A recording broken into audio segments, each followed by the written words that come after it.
when you talk about soul fragmentation, when Lucifer was trading, was he trading, like you said, he's trading essence before he fell? Is this what you're talking about, or was that different? So I'll say it like this. There are several passages that talk about, for instance, Psalm 23.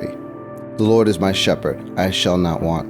He makes me to lay down in green pastures. He leads me beside still waters. He restores my soul. Well, why would you need to restore the soul if the soul couldn't break? In Job, there is a passage talking about how the soul can be torn in pieces, rent like a lion would rend something.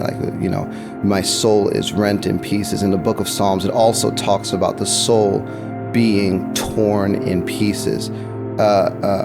In 1 Thessalonians 5:23, may the God of all peace sanctify you completely, I pray, right? So this is a request for the whole spirit, soul, and body to be preserved blameless. So if you have to pray for that, we have to understand there can be brokenness in it. Mm-hmm. There is absolutely an ability for the soul to be torn. And the way the soul tears is through trauma, and it's related heavily to dissociation. So I'll give you a quick example, and then we could build off of that.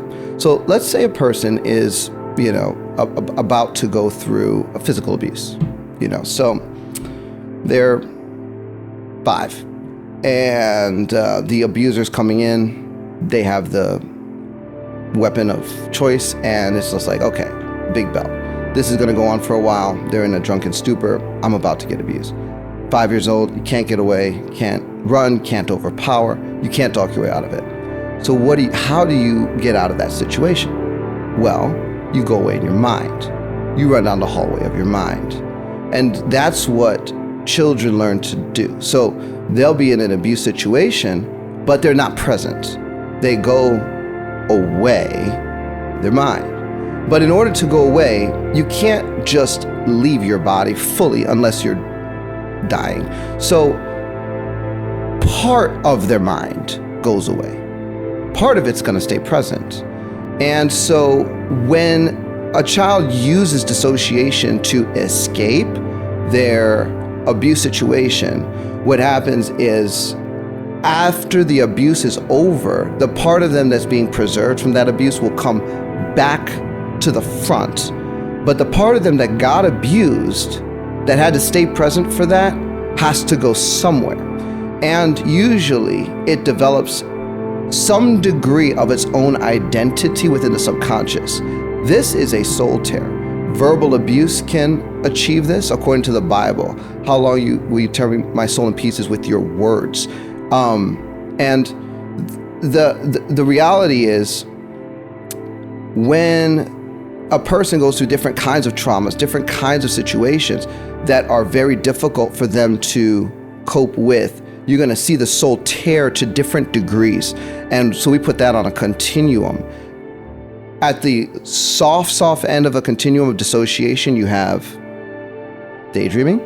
On the far other end of that continuum, you're going to have dissociative identity disorder, where those soul fragments grow into full-blown alternate personality states that can come out and literally run the body as another person with another name and another identity. This is the basis of trauma-based mind control, which could take us into the MK Ultra direction if you want to go there. But what happens is, people go through all kinds of traumatic situations as they grow up. They go through different degrees of dissociation. What they don't realize is that is the soul being torn in different ways and circumstances. And some of that then gets piggybacked by the demonic, which can lead to what I was explaining as composites. Some of it just stays floating around in the subconscious, and people will experience those parts as triggers later in life.